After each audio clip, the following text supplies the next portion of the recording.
Seja bem-vindo para uma série incrível de temas e vídeos de Jerusalém. Vem ser com a gente!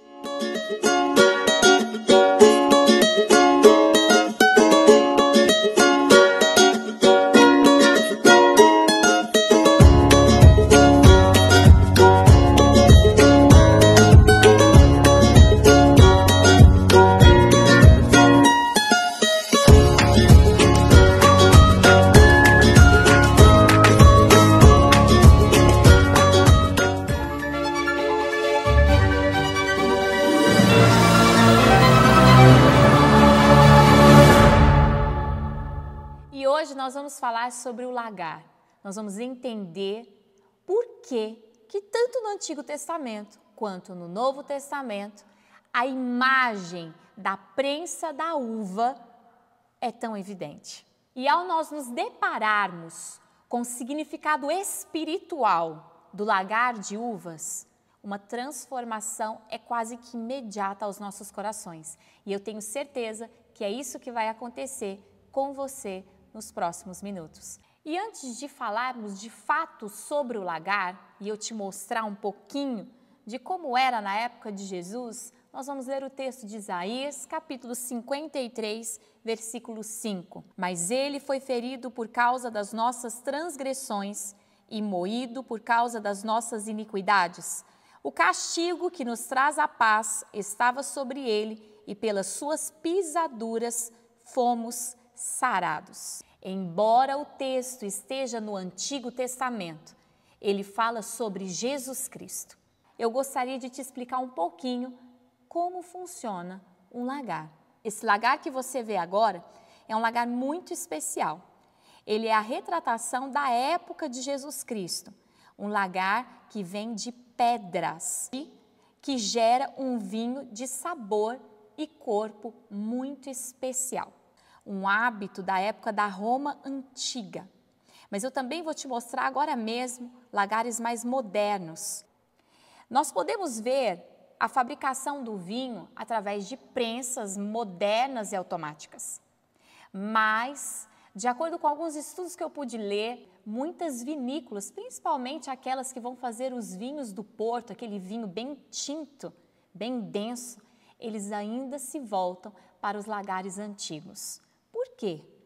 Tem um motivo. O lagar feito por maceração de calcanhares humanos é o único que consegue dar sabor e corpo na maneira correta, no limite, sem trazer uma maceração exagerada que pode trazer um amargor ou até mesmo um sabor indesejado. E você pode se perguntar, por que Jesus Cristo se colocou como sendo aquele que foi esmagado, aquele que foi pisado em um lagar? Porque o lagar, aonde há o esmagar, o macerar, gera algo lindo, vivo, saboroso, assim como o sangue de Jesus foi liberado sobre nós como algo vivo, abundante e transformador nas nossas vidas. E eu gostaria de ler com você o texto de João 10:10, que diz: Eu vim para que tenham vida e a tenham em abundância. E agora eu vou fazer com você uma comparação de uma ação de lagar com a ação de Jesus nas nossas vidas. Vamos lá? Dentro do processo do lagar, nós vamos ver hoje, não acontecia na época de Jesus, mas hoje nós vamos ver as desengaçadeiras. O que seria isso? É quando o cacho de uva, ele deixa de ser cacho, ele passa por um processo mecânico em que as uvas são liberadas e fica muito mais fácil o processo humano em macerar. Fica mais rápido e mais fácil. Só que na época de Jesus não acontecia isso e com Jesus também não aconteceu. Jesus se entregou de maneira inteira, sem nenhum tipo de facilitação. A facilidade não encontrou Jesus, ele precisou se entregar de corpo, alma e espírito. Ele foi literalmente moído por nós. Na segunda fase, ela é chamada de corte. na junção de calcanhares, numa pisa firme e sólida, homens enfileirados, como você pode ver, pisam e vão quebrando completamente as uvas, a um ponto de não ter mais forma. E nós vemos que Jesus Cristo, retratado no Salmo 22, se vê da mesma maneira. Ele vai perdendo a sua forma. Aqueles que o viam não conseguiam mais vê-lo. Ele foi desfigurado pelo nosso pecado, pela nossa dor. Então ele passou pelo processo do corte, do esmagamento. Por isso que ele diz, ele levou sobre si. O salmista, ele vai falar ainda no Antigo Testamento sobre esse processo de maceração que Jesus passou por nós. Ele literalmente, ao assumir a nossa forma, o nosso pecado, ele foi totalmente moído.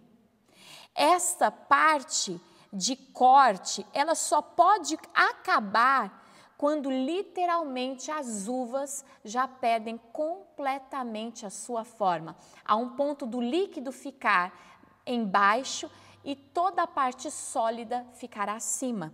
Há uma separação. E nós vemos isso também na cruz do Calvário, quando diz que ali ele derramou água e sangue. Diante dessa pisadura, Jesus leva sobre si nossas fragilidades, nossas dores, nossa humanidade, nossas fraquezas. E é por isso que ele ficou totalmente deformado.